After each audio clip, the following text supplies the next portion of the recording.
Okay. Let's see. Get the reads up. Oh, we got dog action. Yep, B-boy is in the house once again. Oh yeah, I love it. All right. Welcome to the RotoWire Sports Gambling Podcast, sponsored, as always, by the best sportsbook in the land, BetMGM. As always, use that promo code BETROTO, BETROTO, over at BetMGM.com or on the BetMGM app. If you sign up with BetMGM using that bonus code BETROTO, you can receive up to $1,000 in bonus bets. Make sure you do that. I mean, John, this is the best time of the year to be betting, right? We had a sportsbook manager from Circa join us on the XM show last night. It was really fun chatting with him, Jeff Benson, kind of getting some behind the curtain looks at everything that goes into odds making. And I mean, he confirmed what we already know, that this is by far the biggest weekend of the year for sports betting and really for both sides, for bettors and for those who take the bets. He said the only thing that really compares is the first weekend of March Madness, because you get kind of 4 days worth of betting. But he said the Super Bowl kind of blows everything out of the water, which to me, not surprising. It makes sense. It's getting me to yet again drive on up to Tennessee, where sports betting is legal. I'm going to do that on Saturday and get everything locked in as far as my betting interests go for the coming week. If anything comes across, I'll have to just make a mad dash back up there. But yes, I'll be in Chattanooga this weekend. It's a fun little. This will be the second year, so cementing it as a tradition, a new tradition, really. But I'm excited. That's always a fun little foray. Plop down in a coffee shop somewhere, and they just think I'm on my phone, but no, I'm in the lab, absolutely cooking up, making money. That's right. Yeah, it's like that meme of the guy standing in the corner. Like they don't know that I'm putting in several winning bets and even more losing bets. Yeah, they don't know that I'm putting $2,000 on the Jaguars to win the 2024 Super Bowl at 15-1. By the way, oh no, excuse me, I'm looking at the wrong odds. That's for DeAndre Hopkins. They're 30-1 to win the Super Bowl. We will get into that. We're of course going to talk about the Super Bowl that is a little over a week away. But we still do have some time, so we're going to treat this episode as our initial pass at the spread, the total, a bunch of props. I mean, it's almost overwhelming how many props you could bet on over at BetMGM, and that number will only increase as we get closer to Super Bowl Sunday. But we'll be back with another episode next week. We'll kind of treat that as our final bets of the week. That's when we'll give out our locks. We'll try to build some same game parlays as well. We know everybody loves those. Try to find a way to manufacture a teaser. Might have to rope in the Senior Bowl, tease some of the scores in that game down, but we'll find a way. And then we're also going to be doing a betting contest with some of our affiliates over at Bookies.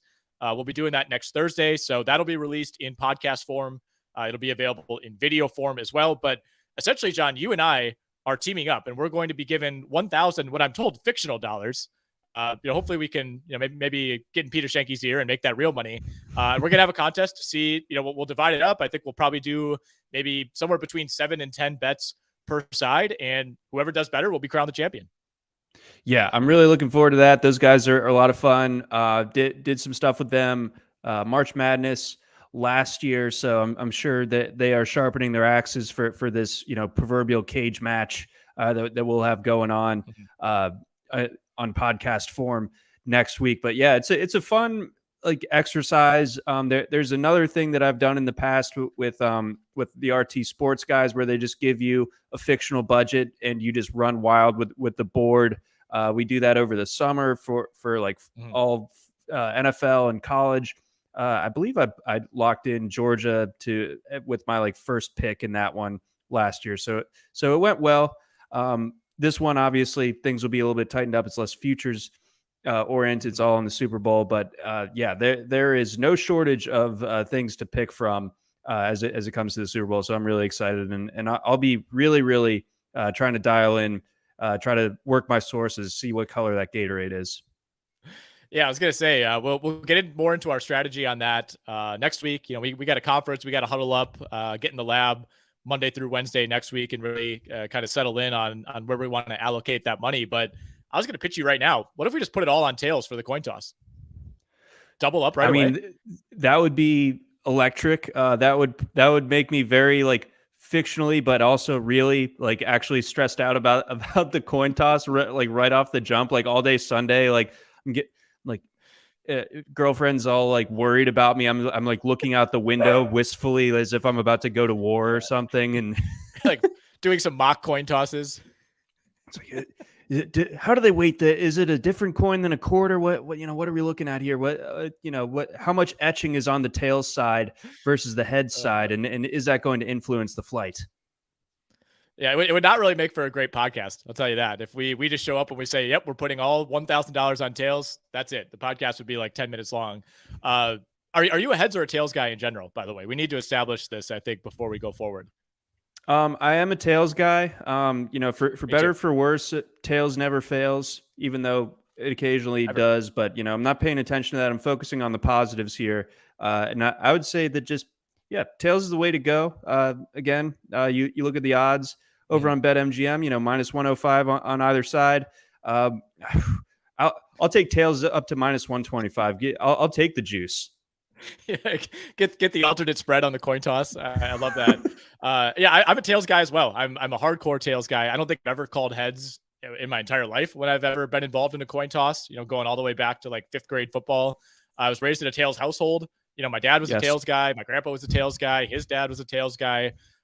So it's kind of in my blood to call tails. So yeah, we'll see if we get any market movement on the coin toss. But one other piece of news, by the way, I know you're going out of state to get to some legal betting.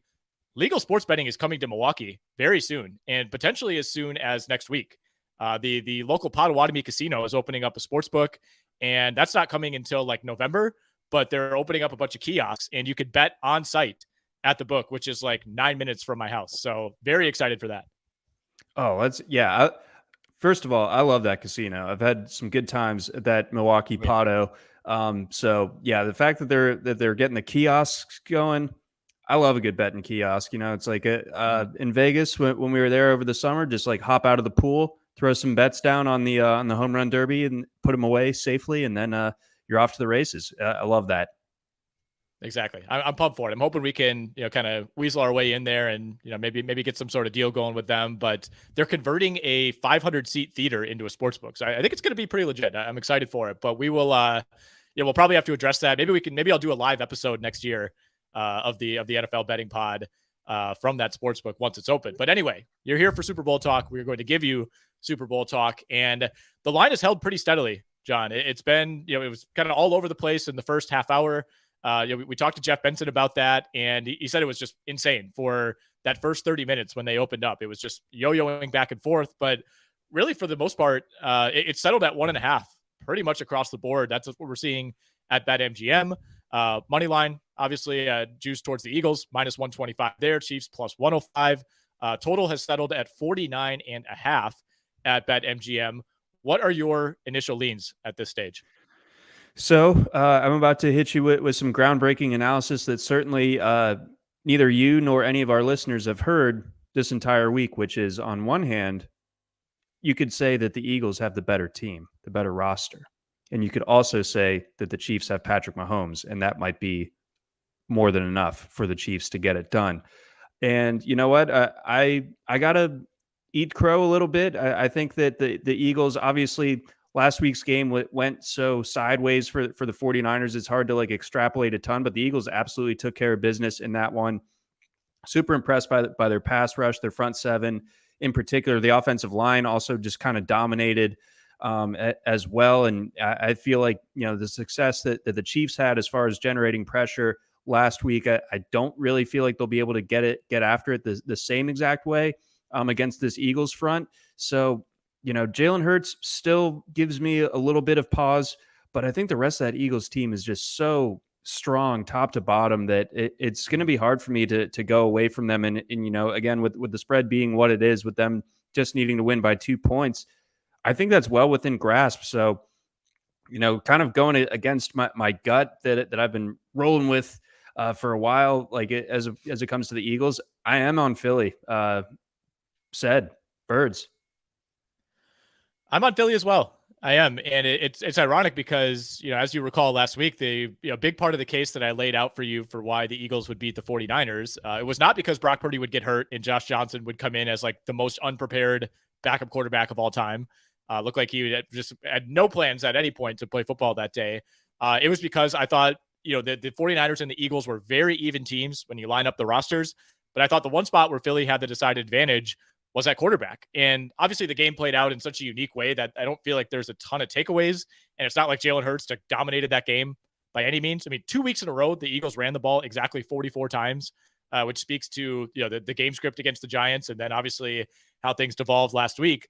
But it's interesting because I can no longer fall back on that argument. I can't say like I'm siding with the team that has Jalen Hurts, because now you could say like, I like the Eagles roster better, but the one position where they don't have the advantage is quarterback. Right, exactly. So that it's going to be something where I could see myself waffling by this time next week. But again, I will go with the Eagles. Like you said, that they definitely don't have the edge at quarterback here, and Mahomes with a couple weeks to get that ankle close to 100%. That's huge. But and again, injury reports only mean so much at this stage when we still have like 10 days almost to go. But that's a really banged up group of receivers that the Chiefs have. And so, that the Eagles are going to be able to kind of dedicate so many resources to at least slowing down Travis Kelce. I don't think that they can stop him. I don't think anyone can. But if the Chiefs are like overly reliant on guys that aren't overly experienced at the receiver position, I think that could end up being a bit of a problem for them over the course of this game, and something that, it cuts a couple promising drives short, that type of thing. So I think in a sense, the Chiefs run game becomes like all the more important in this one. Pacheco looked great. He's looked great this postseason really in general, but definitely interested to see how he's going to be able to perform against the aforementioned front seven of the Eagles that has been just completely nails this entire season. It's funny. It felt like Pacheco had this massive game last week, and he did overall, but a lot of the big plays came through the air, which has not really been a huge part of his game this year. He hasn't been catching a ton of passes. They use him in more of a traditional running back role, but I mean, he had fewer than 30 rushing yards last week because, some of those short passes where he's breaking tackles and, running 15 yards down the field, those were coming on dump offs or swing passes. So it's going to get a little murky, I think, when you start to dig into some of the props for Pacheco. I feel like there could be a Miles Sanders regression coming as well. I think you see the 2 touchdowns last week, and everybody's going to want to jump on that. So I think that's going to be really interesting to monitor as well. Total, I mentioned sitting at 49.5. Did you have a lean there? I'm kind of feeling the over. I would love to see the over, but my sense is the under. The trends in recent Super Bowls, it's been 5 straight Super Bowls with an under. No, I'm sorry, 4 straight. The last one that went over was the Philly versus New England game, the Nick Foles game, as it were. But the unders hit in each of these. 49.5 is a pretty large number. I mean, that's right at what last year's number was. We've seen it in the 50s each of these last couple of years. So that probably informs a little bit more as to why the under has been hitting so regularly. But I just feel like the defense of the Eagles is going to be able to slow this Chiefs offense enough. And I feel like the Eagles offense isn't going to be able to get everything that they want like they did last week against what ended up being a very tired 49ers defense. So I do believe that the under is the direction that I'm going to lean there. But again, you look at these two offenses, how explosive they can be. And I think an over is completely possible. I'm going to feel queasy about the under the entire game. So my case for the over here is, these teams were 1 and 2 in the NFL in explosive pass plays during the regular season. So we're talking passes of at least 25 yards. And obviously, if the Chiefs have still a banged up receiving core a week from now, maybe we feel a little bit differently about that. But both of these teams can be quick strike offenses.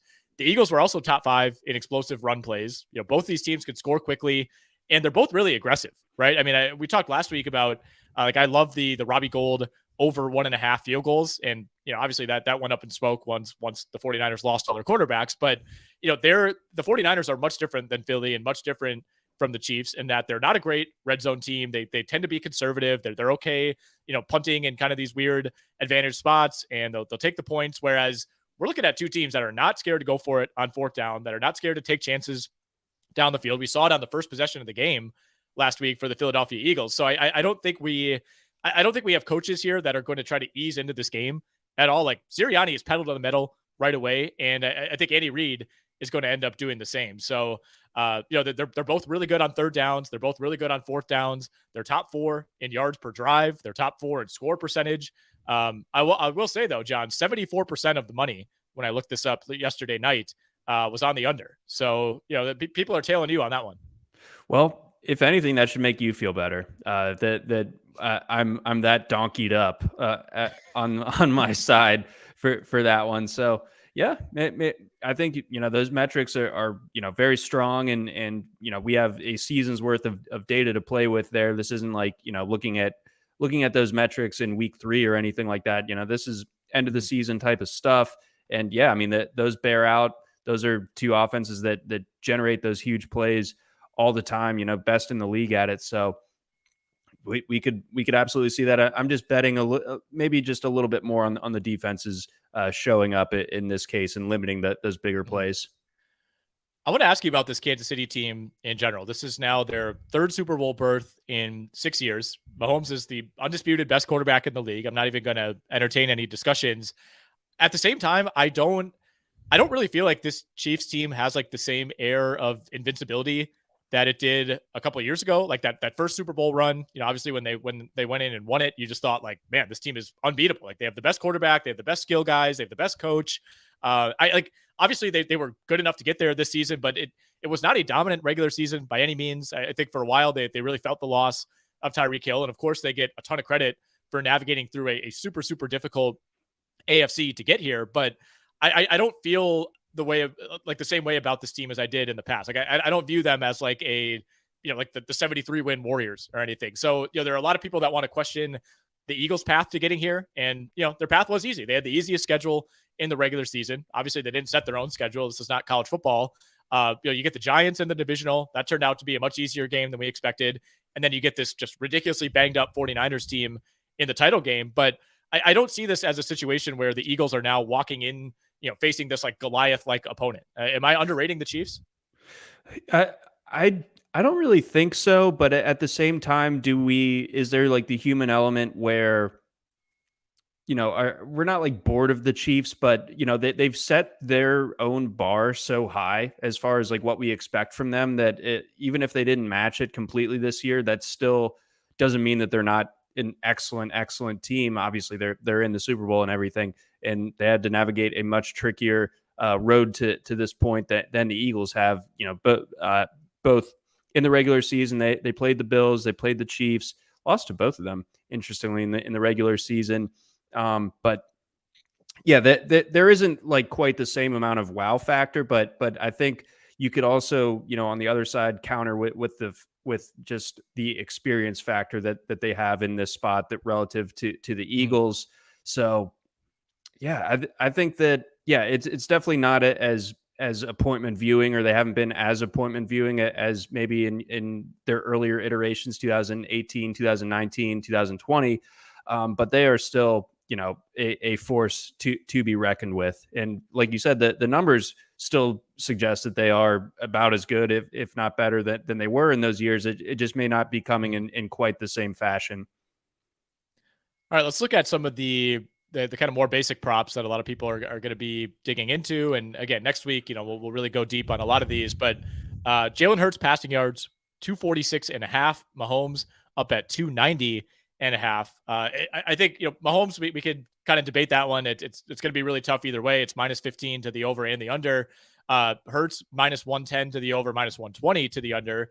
And I think a lot of people are going to look at Hurts' recent game log and say, okay, this is like 100 yards higher than he had each of the last 2 weeks. But like, how are you kind of reckoning with trying to game out how the Eagles script this game versus what we've seen the last couple of weeks? And even the end of the regular season, like I feel like we don't have a representative sample of like the Eagles playing a normal game since like 6 weeks ago.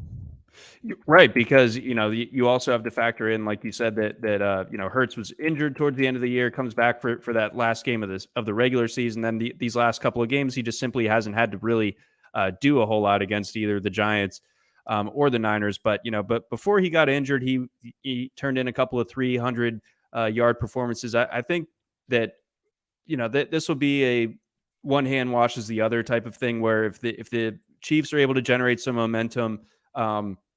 I think that the Eagles are going to have to, are going to be inclined to try to punch back through the air, and in some cases, like, they won't be able to comfortably like sit back and dial up all these runs, like you mentioned, 44 rush attempts each of these last couple of games. So I think that they're going to get maybe a little bit off their spot and off their norm there. So I mean, we're looking at 21 and a half completions also for Hurts, in addition to that yardage prop. So I think that there is room for a way to.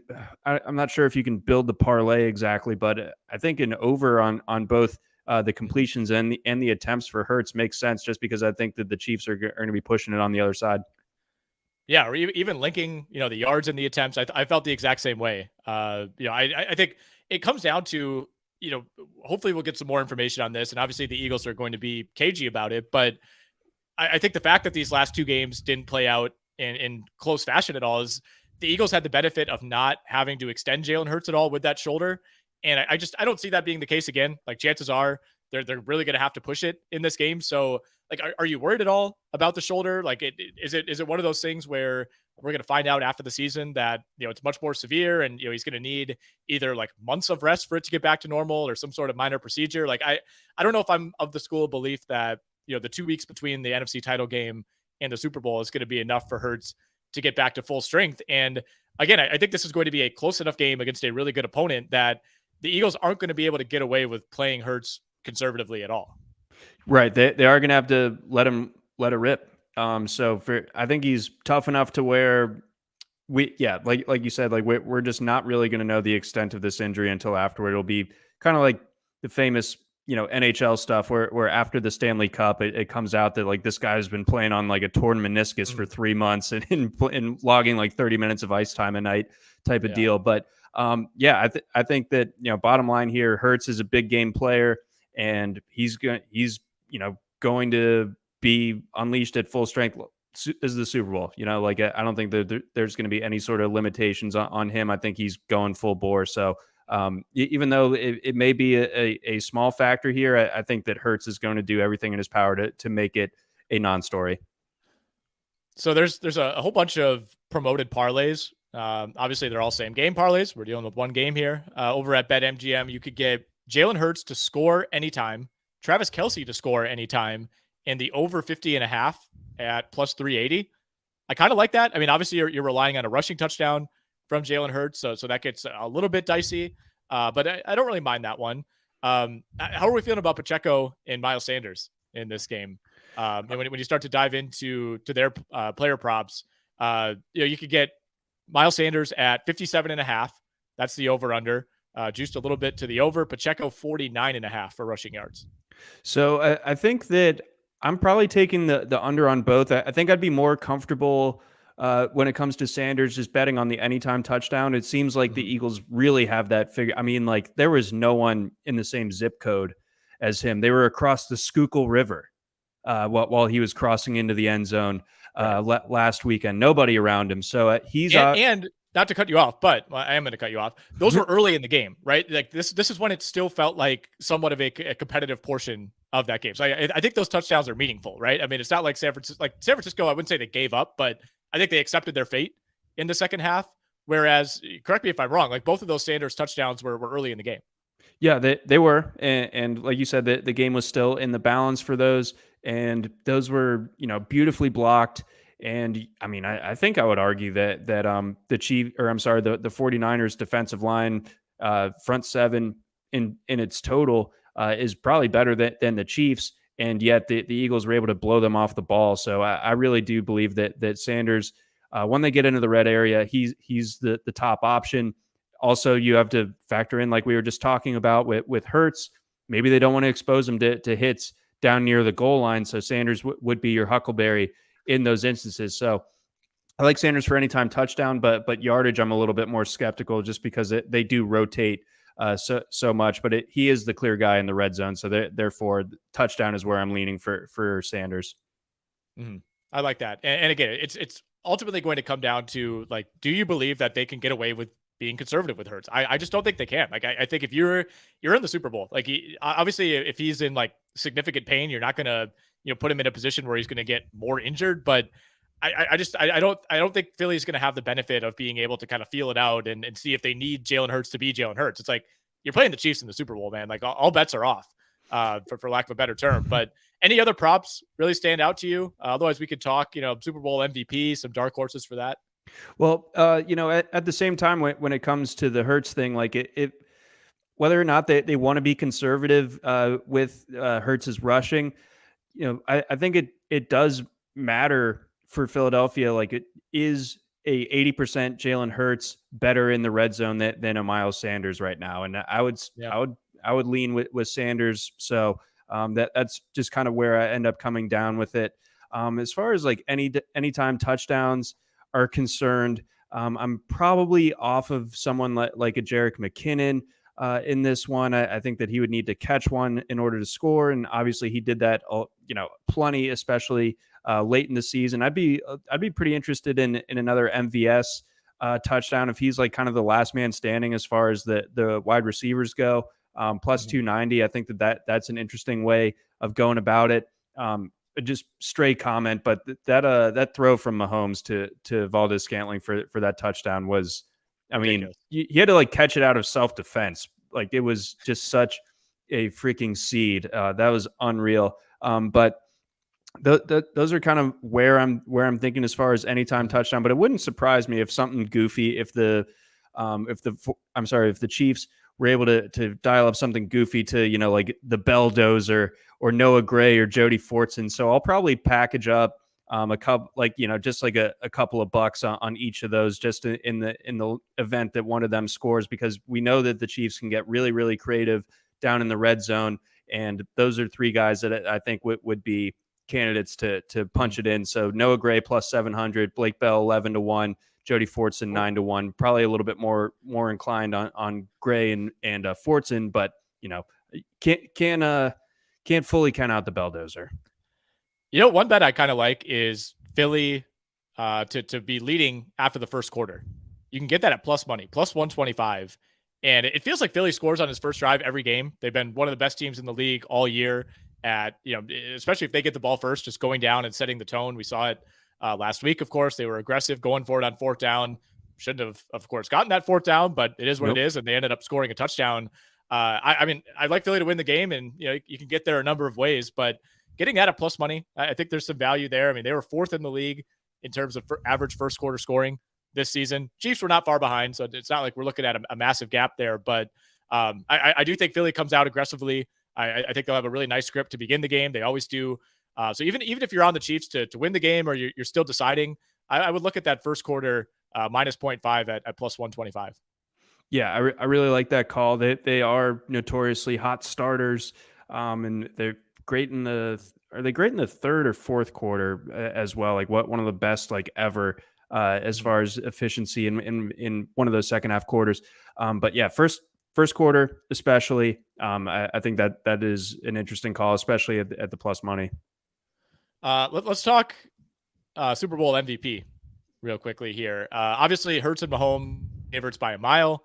That makes sense, but we've also seen plenty of Super Bowls over the years. It feels like one out of every three or so, you get like your Deion Branch or your Dexter Jackson, or Von Miller was a Super Bowl MVP, I believe.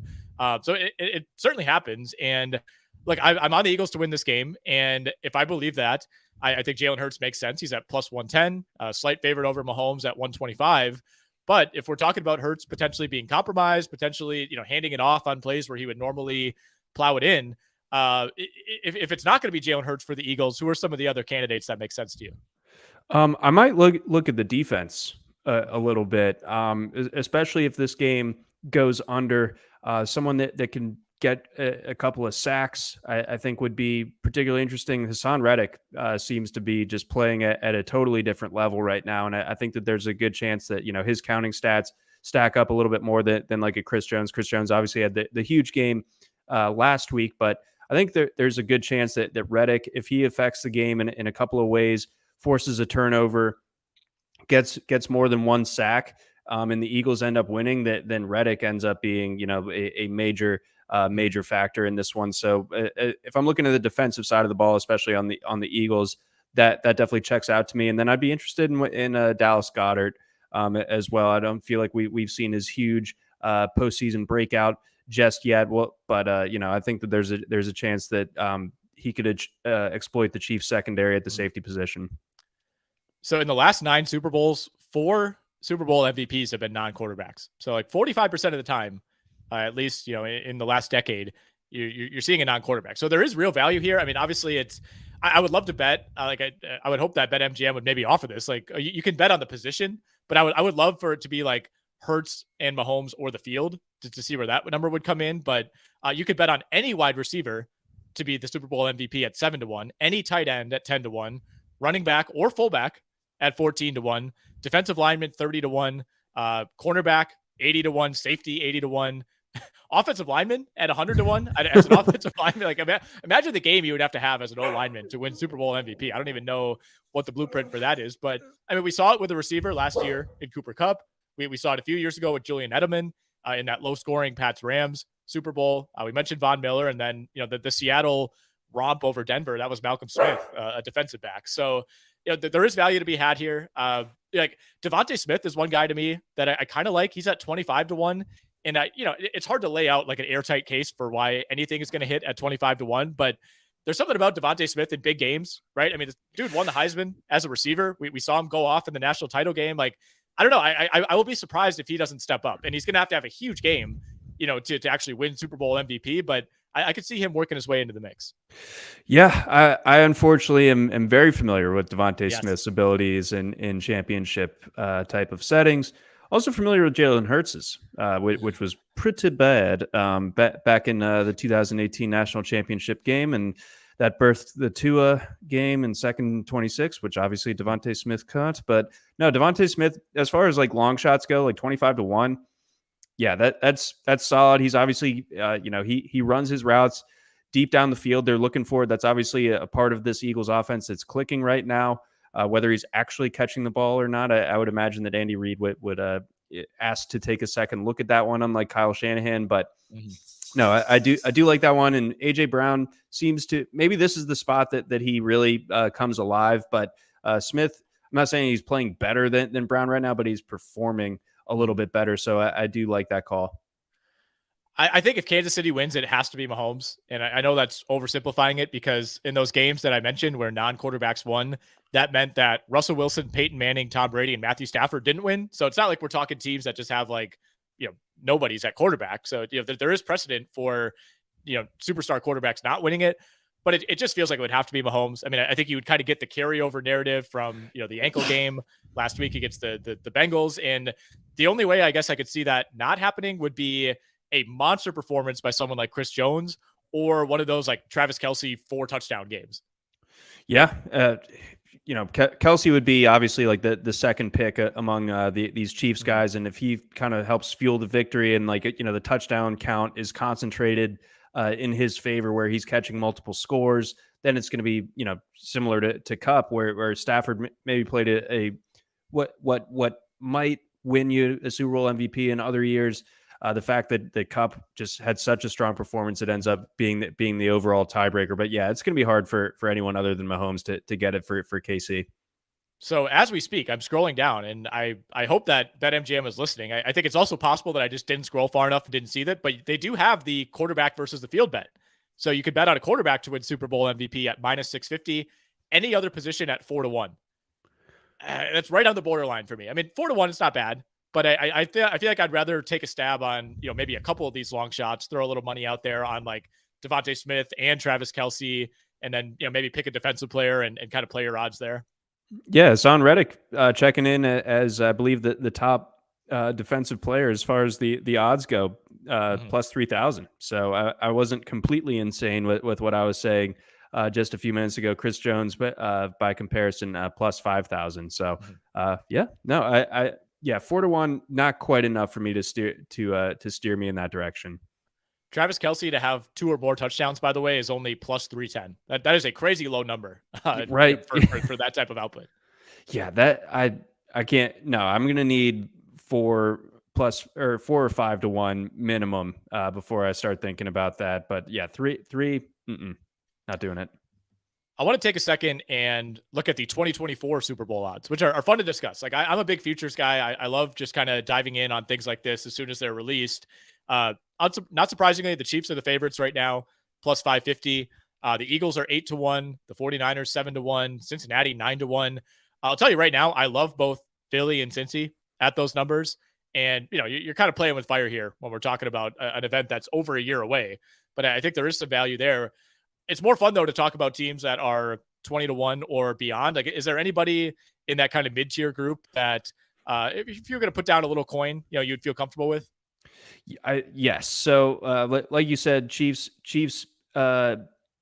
Bengals, Eagles. Definitely like those numbers. I'm surprised that the Eagles are where they are relative to like the Niners and the Bills. The Bills. I think we mentioned this on the XM show on Tuesday. That's the fade of all fades for as far as the second highest odds are concerned. I'm not there with the Jets or the Eagles. I think that them going into their first real playoff run under this particular regime or nucleus, asking them to finish the drill and go all the way. I can't quite get there. I need someone with a little bit more playoff experience. The Chargers, obviously their foray into the postseason was a abject disaster, but they have gotten rid of Lombardi. I think that Staley is going to start to figure things out a little bit more, be a little bit less beholden to just what the chat PNG or whatever the AI thing is now, telling him what to do. I think that he's going to get a better feel for what's actually going on the field and react accordingly. So I think his decisions are going to start to get better here moving forward. And you have Justin Herbert, if they add a speed element over the top in that receiving core, open things up. Obviously, everyone's going to remember Kellen Moore for his last play with the Cowboys. I mean, that's right up there with that Indianapolis play against the Patriots a few years ago. But I feel like the Chargers really are there, and I feel like that's a real time is a flat circle type of take, because they always seem to have a roster that's about ready to go all the way, and they never seem to figure it out. They always play weird games during the regular season, and sometimes cost themselves in the postseason or even a postseason berth. But I do like the Chargers at 22-1.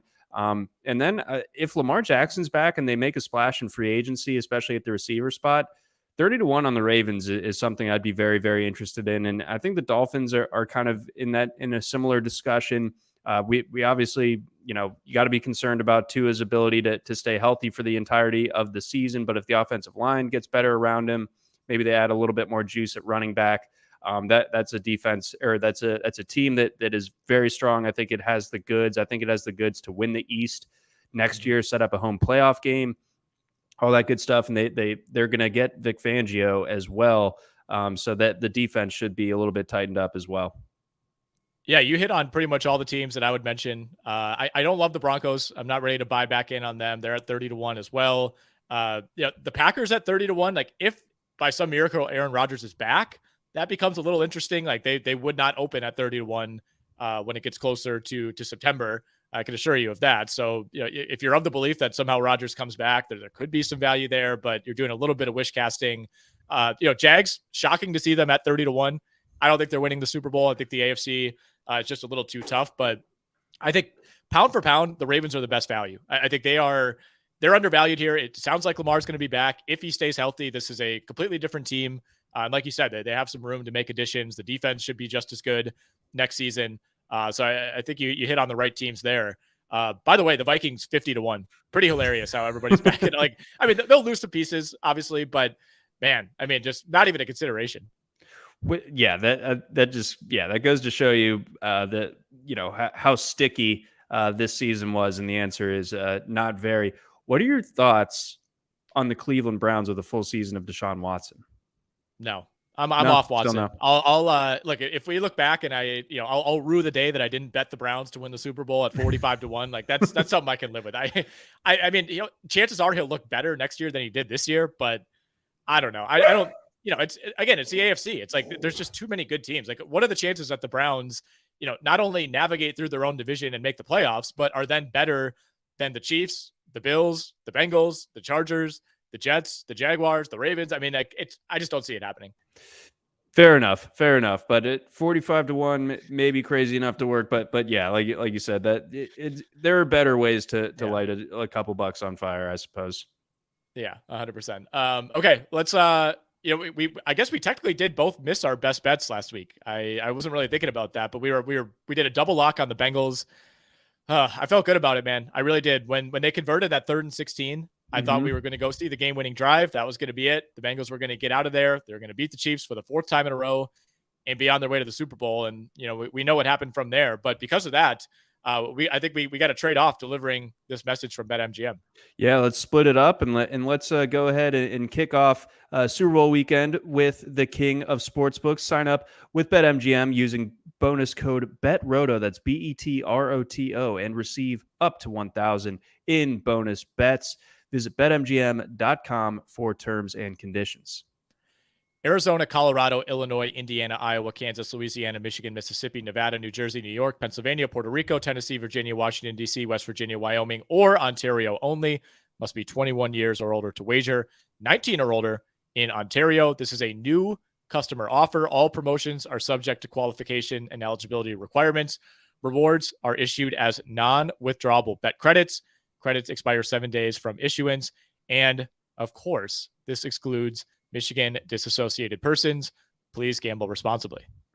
Gambling problem? Call 1-800-NEXT-STEP in Arizona, 1-800-522-4700 in Colorado, D.C., Kansas, Louisiana, Nevada, Wyoming, or Virginia, 1-800-270-7117 for confidential help in Michigan, 1-800-GAMBLER in Indiana, Maryland, New Jersey, or West Virginia, 1-800-BETS-OFF in Iowa, 1-800-981-0023 in Puerto Rico. Call 877-8-HOPE-NY or text HOPE-NY in New York. Call or text the Tennessee Red Line at 800-889-9789 in Tennessee, or call 1-888-777-9696 in Mississippi.